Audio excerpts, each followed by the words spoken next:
Hello and welcome back to Inquisitor Martyr. Last time we kept going on stage 4 of the Black Han Majoris invasion, and I equipped the... I'm trying to think of the word. Why am I drawing a blank? Signal. Yeah? Yeah. The one that I got... I'm just gonna pull it up. It's easier for me to do this. This one, yeah, it is a Signum. Because when you compare it, I can't right now because I don't have anything to compare to, but the old one in this spot, this ancient relic one, was 70 points of quality higher. So I just had to take it.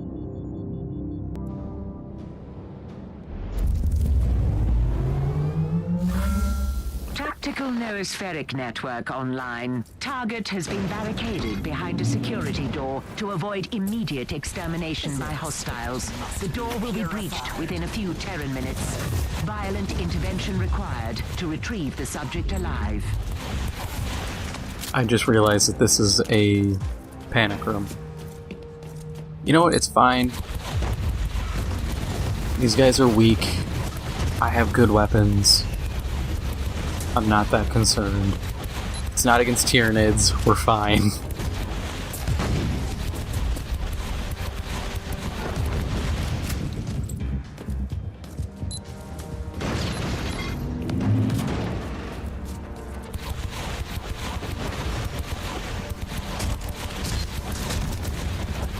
You know what's something I wish we would see more of in Warhammer? Just like variants of stuff. What comes to mind is like, if you know Mech Warrior, Battletech, stuff like that, you know of like the Urban Mech or the Atlas, where if you can even look them up if you don't know on sarna.net, I believe it's their Mech Warrior, Battletech, whatever wiki. If you look them up, you can find the variants of them. And it is just a giant list, especially urban mechs. Urbies have dozens of configuration variants. Different weapon slots, armor placement, what they're equipped with, manufacturer variants, whether it's made in the inner sphere or not. Especially Atlases, they have some clanner tech ones. And I think it's really cool, because then you can have the same thing, but different versions. And 40K has that to a degree, like, oh, we have a Greya pattern bolter or a Mars pattern lasgun. And that's cool, but I feel like there could be so much more for vehicles with just like, oh, hey, we have different sponsons, we have just general equipment variations. Because there's a bunch of Forge Worlds out there pumping out equipment. And while there's probably some degree of standardization, there has to be some variants, or some groups have modified theirs a bit more than others. And I think it'd be cool. Now, in terms of balance, if we're being real, balance wouldn't be an issue, because it should be as simple as, oh, you have, like with Land Raiders, oh, you have a Phobos pattern, you have a Redeemer, you have a Land Raider blah. In general, it's a slight point tweak. Past that, you're not completely redoing stat lines and rebuilding it from the ground up. You're just tweaking slight things. Custody. Relocate to the extraction zone. And that's what I think would be really cool. I get it would be annoying for competitive play, because then it's like, oh god, what one of a bajillion different variants does this guy have of this weapon? But I think as long as you stick to vehicles, for the most part, it should be fine.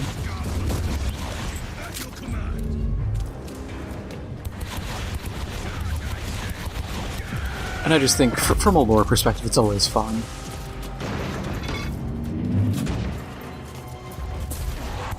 That's something I've wanted in EVE Online as well. Extraction successful.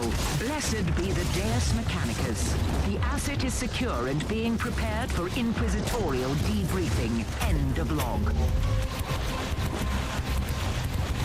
Yeah, I've wanted that for like EVE because I always wanted to see more variations on ships as opposed to just like a tier 1, tier 2, and tier 3 variants, and then a rig change.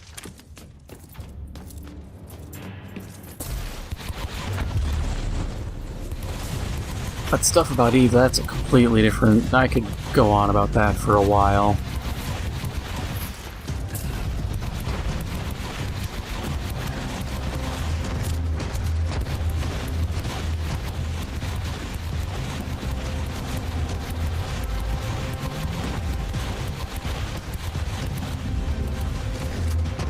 My god, Talos, will you die, please?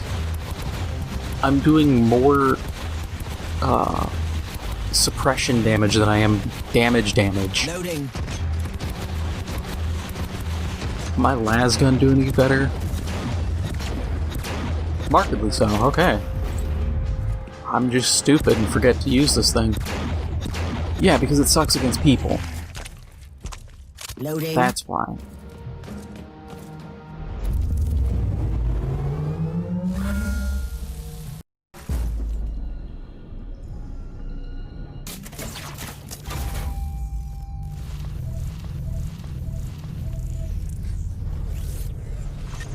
As much as I want that, it's a teleporter, and teleporters suck.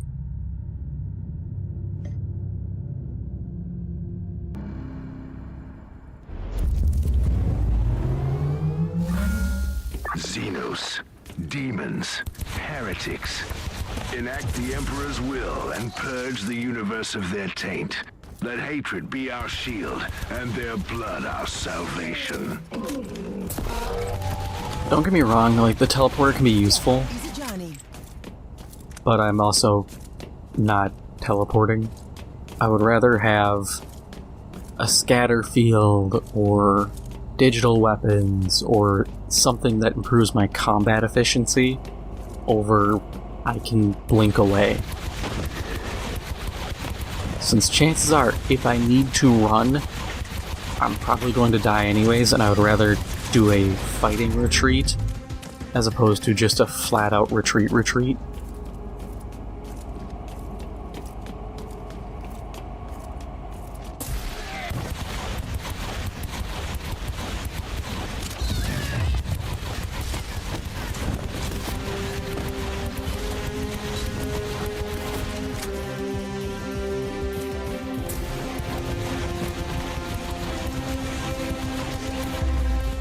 You know, the more I think about it, they kind of wrote themselves into a corner by making this just inquisitorial stuff. Because if this was just standard 40k, you could pick literally anybody from anywhere and be like, yep, that's a new character. Make a Tau character, make a Orc character, Chaos, Admech. I mean, if you wanted to go real ambitious, you could even try and justify a Tyrannid character. That reminds me of the... what was it? There was a Marvel ARPG like this. Really cool idea, but they absolutely screwed it up. Because you had to... I mean, you have to level each character independently, that's not a problem. But it was also... they tried to make it like an MMO. It was a weird design, and it was... God, that was years ago now. I think the idea could work now. It's just doing it right.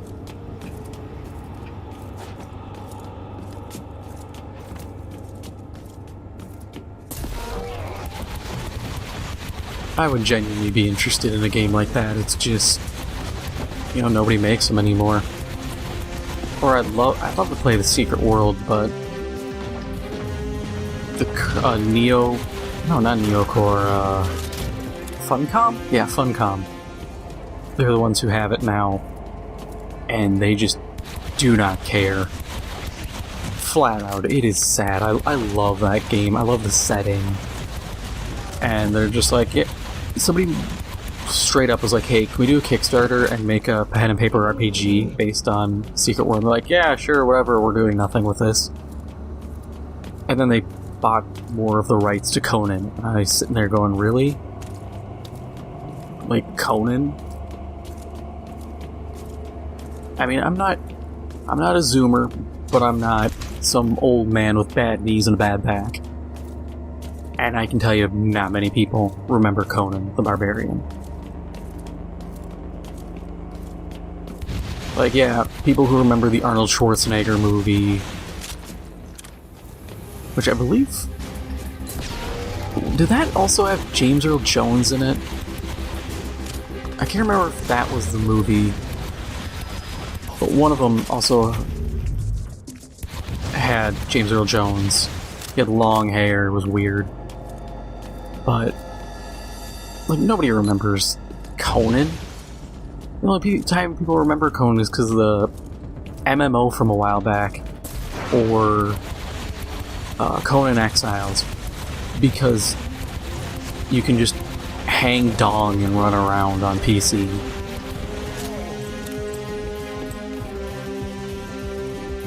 Like, that's literally it. I mean, it's a shame because the setting's actually very interesting. It's just, I wouldn't trust Funcom with it. We've seen how they handled Conan Exiles. I would be skeptical at best. If I was able to secure funding and have a studio, I would make a Secret World game. I would just straight up be like, look, you guys are doing nothing with this franchise. Sell the rights to me. You know good and well you're hemorrhaging money, keeping the game alive as is, or you're just staying afloat.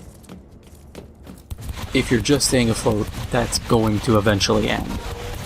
So, make money by selling it to me, I'll do something with it, and then I'd make a game. I'd get the guy who initially wrote it, I'd try to get him back,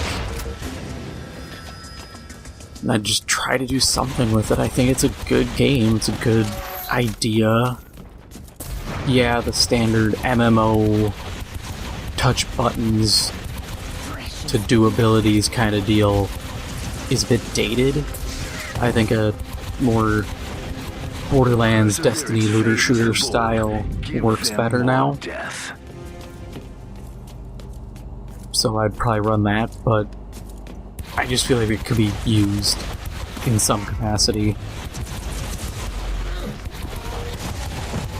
And I think part of the problem too is MMOs now are really hard to make. I mean, look at WoW. WoW is struggling. Part because, you know, every crime they've committed is bubbling up to the surface. But also because the game's just... I mean, they don't have player housing. Final Fantasy has that. I saw a thing, Final Fantasy 14, they're working on like 10 more years of content apparently. And if that isn't insane, I don't know what is. But it's a tough market to push into. And when your whole design style is effectively the same as everyone else, you're not really going to make a big splash. Look at what's happening with Star Wars The Old Republic, how fast they had to go free to play.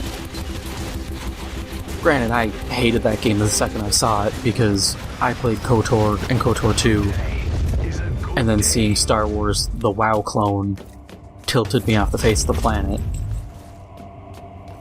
But I mean, their next update, they're like, oh yeah, our next DLC we're giving away free to everyone, and I'm thinking, how many people are you trying to bring back that you have to give away DLC?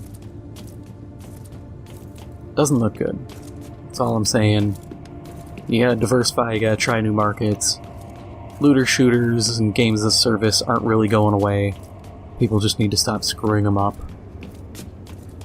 I want these 145 credits wherever they may be. Where are... oh. I'm leaving then.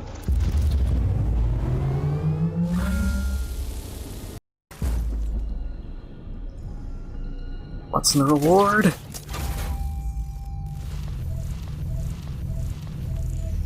Okay. That's actually a really nice... are those energy weapons? Because if it's not, they count as physical, then that actually... Poison on physical skill, knockdown on critical hits, shock enemies, get bonus damage. You could ball out of control with that. But that is all for now. If you enjoyed this episode, make sure to hit the like button. It helps out the channel a lot. And if you haven't already, make sure to hit the subscribe button. Thank you for watching, and I'll see you in the next one.